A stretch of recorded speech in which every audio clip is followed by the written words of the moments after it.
നമസ്കാരം. ഇന്നത്തെ എൻ്റെ വിഷയം എന്ന് പറയുന്നത് നമുക്ക് എല്ലാവർക്കും അറിയാം, ഇന്ന് നമ്മുടെ സ്കൂൾ തുറന്നു എന്നുള്ളത്. അപ്പോൾ അതുകൊണ്ട് തന്നെ ഇന്ന് ഏറ്റവും ചർച്ചാകരമായിരിക്കുന്ന ഒരു വിഷയം എന്ന് പറയുമ്പോൾ നമ്മുടെ ഈ സ്കൂൾ കുട്ടികളെല്ലാം ആദ്യം തന്നെ പ്രതിജ്ഞ ചെയ്തത് എന്താണെന്ന് വെച്ചാൽ ഈ സൈബർ സുരക്ഷാ പ്രതിജ്ഞ തന്നെയാണ്. അപ്പോൾ അപ്പോൾ ഇതൊക്കെ കേൾക്കുമ്പോൾ നമുക്ക് ഇതിൻ്റെ അത്യാവശ്യം, ഇതിൻ്റെ യാഥാർത്ഥ്യം നമ്മൾ മനസ്സിലാക്കേണ്ടതുണ്ട്. അപ്പോൾ എന്തുകൊണ്ടാണ് ഈ പ്രതിജ്ഞ എടുക്കാൻ കാരണം എന്ന് ചോദിക്കുകയാണെങ്കിൽ, പണ്ടൊക്കെ എന്ന് പറയുമ്പോൾ ഈ കമ്പ്യൂട്ടറൊക്കെ എങ്ങനെ ഉപയോഗിക്കാം, അതുപോലെ തന്നെ ഇമെയിൽ എങ്ങനെ അയക്കാം, അതുപോലുള്ള കമ്പ്യൂട്ടർപരമായ കാര്യങ്ങൾ പഠിപ്പിക്കുകയായിരുന്നു ചെയ്തുകൊണ്ടിരുന്നത്. പക്ഷേ ഇന്ന് നമ്മൾ നോക്കുകയാണെങ്കിൽ അത് തികച്ചും മാറിയിരിക്കുന്നു. കാരണം എന്താണെന്ന് വെച്ചാൽ ഇന്ന് ജനിക്കുന്ന കുട്ടിയുടെ കയ്യിൽ വരെ മൊബൈൽ ഫോൺ ആയിരിക്കുന്നു. അപ്പോൾ അതുകൊണ്ട് തന്നെ അപ്പോൾ ഇന്ന് ഈ സൈബർ ബുള്ളിങ്ങിൻ്റെ കാലമാണ്. എന്ന് വെച്ചാൽ എപ്പോൾ വേണമെങ്കിലും സൈബർ അറ്റാക്ക് നടക്കാം. അതായത് നമ്മുടെ പൈസ എടുക്കുകയോ, നമ്മുടെ പേഴ്സണൽ ഡീറ്റെയിൽസ്, പിന്നെ അതുപോലെയുള്ള ബാങ്കിൻ്റെ ഡീറ്റെയിൽസ്, അതുപോലെയുള്ള വേണ്ടപ്പെട്ട കാര്യങ്ങളൊക്കെ എത്രയും വേഗം എടുക്കാൻ പറ്റുന്നൊരു കാലം തന്നെയാണ് ഇന്ന്. അപ്പോൾ അതുകൊണ്ട് തന്നെ ഇന്ന് നമ്മുടെ വിദ്യാർത്ഥികളെ എങ്ങനെ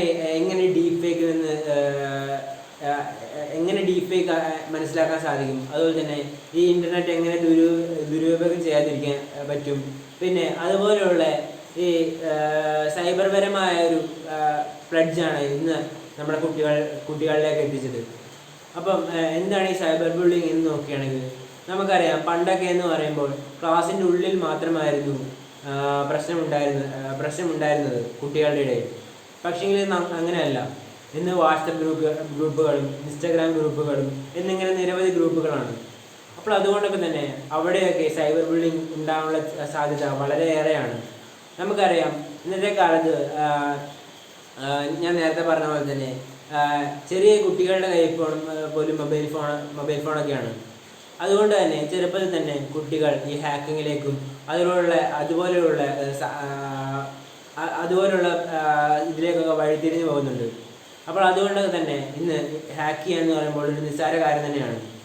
അപ്പോൾ അതുപോലെ ഡീപ്പ് ഫേക്ക് വീഡിയോസ്, അതുപോലെ തന്നെ ഓഡിയോസ്, ഈ AI ഉപയോഗിച്ചൊക്കെയുള്ള ഓഡിയോസ് ഇന്ന് ഇറക്കാൻ വേണ്ടി വലിയ കാര്യത്തിൻ്റെ ആവശ്യമൊന്നുമില്ല.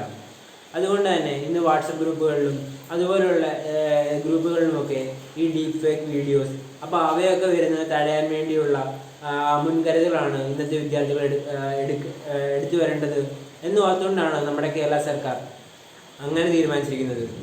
അപ്പോൾ ഈ AI കാലം ഇതൊക്കെ നിസ്സാരം തന്നെയാണല്ലോ.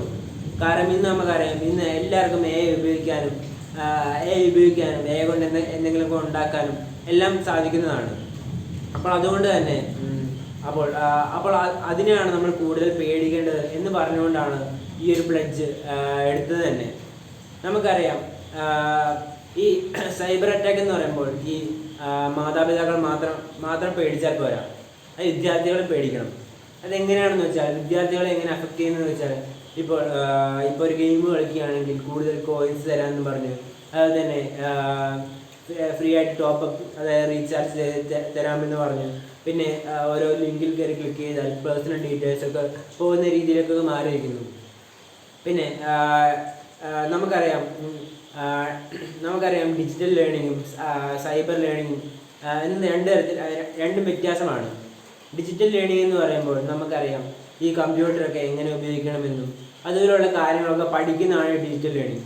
അതുപോലെ തന്നെ ഈ സൈബർ അവയർനെസ് എന്ന് പറയുമ്പോൾ ഈ കമ്പ്യൂട്ടറുമായി ബന്ധപ്പെട്ട്, അതായത് ഈ ടെക്നോളജിയുമായി ബന്ധപ്പെട്ട് എങ്ങനെ നമ്മൾ അതിനു വേണ്ടിയുള്ള മുൻകരുതലുകൾ എടുക്കണം, അത് നമുക്ക് അഫക്റ്റ് ചെയ്യാതെയും അറ്റാക്കിൽ നിന്നും രക്ഷപ്പെടാൻ എന്തൊക്കെ ചെയ്യണം എന്നുമുള്ളതാണ് ഈ സൈബർ അവയർനെസ് എന്ന് പറയുന്നത്. അപ്പോൾ അതുപോലെ തന്നെ നമ്മൾ വിദ്യാർത്ഥികളാണ്. അപ്പോൾ നമ്മൾ എന്തൊക്കെ ശ്രദ്ധിക്കണം എന്ന് വെച്ചാൽ, നമുക്കറിയാം, നമുക്കിന്ന് കുറേയേറെ പാസ്വേഡുകളും അതുപോലെ തന്നെ കുറേയേറെ പിൻ നമ്പേഴ്സൊക്കെ ഉണ്ടാകുമല്ലോ. അപ്പോൾ അവയൊക്കെ ഒരു അധികം മനസ്സിലാവാത്ത രീതിയിലുള്ള പിൻ നമ്പറൊക്കെ ഉപയോഗിച്ചൊക്കെ വെക്കേണ്ടതാണ്. പിന്നെ ഈ ഡീപ്പ് ഫേക്ക് വീഡിയോസൊക്കെ നമുക്ക് അറിയാനും, അതായത് അത് ഏതാണ് ഒറിജിനൽ ഏതാണ് ഡ്യൂപ്ലിക്കേറ്റ് എന്ന രീതിയിൽ അറിയാനും അവയൊക്കെയുള്ള കരുതലാണ് നമുക്ക് വേണ്ടത്. പിന്നീട് നമ്മൾ നോക്കുകയാണെങ്കിൽ, ഇന്ന് പണ്ടൊക്കെ എന്ന് പറയുമ്പോൾ ഈ ഈ രാജ്യങ്ങൾ തമ്മിൽ യുദ്ധമുണ്ടായിരുന്നത് കര, കടൽ, ആകാശം എന്നീ രീതിയിലായിരുന്നു. പക്ഷേ ഇന്ന് അങ്ങനെയല്ല. ഇന്ന് ഈ സൈബർ രീതിയിലുള്ള വളരെയേറെ ആക്രമണങ്ങൾ അങ്ങോട്ടും ഇങ്ങോട്ടും രാജ്യങ്ങൾ തമ്മിലുണ്ട്. അതുപോലെ തന്നെ എത്ര കമ്പനീസിൻ്റെ ഡീറ്റെയിൽസാണ് ഈ ഹാക്കിങ് കാരണവും അതുപോലെയുള്ള ഈ സൈബർ അറ്റാക്ക് കാരണമൊക്കെ പോയിരിക്കുന്നത്. അതുപോലെ തന്നെ കമ്പനീസിന് മാത്രമല്ല എത്ര ആൾക്കാരുടെ ഡീറ്റെയിൽസാണ് പോയിരിക്കുന്നത്. അപ്പോൾ ഇവയുടെയൊക്കെ ആഘാതം കണ്ടിട്ടാണ് നമ്മുടെ കേരള സർക്കാർ ഈ ചെറിയ ക്ലാസ്സുകളിൽ തന്നെ, അതായത് ഈ ചെറിയ ക്ലാസ്സുകളിൽ തന്നെ ഈ കുട്ടികൾക്ക് ഇതിൻ്റെ മുൻകരുതൽ എടുക്കാൻ വേണ്ടിയാണ് ഈ ഒരു പ്ലഡ്ജ് കുട്ടികളിലേക്ക് എത്തട്ടെ എന്ന് പറഞ്ഞാണ് ഈ പ്ലഡ്ജ് നടത്തിയിരിക്കുന്നത്. ഇത്രയും പറഞ്ഞുകൊണ്ട് ഞാൻ എൻ്റെ പ്രസംഗം നിർത്തുന്നു.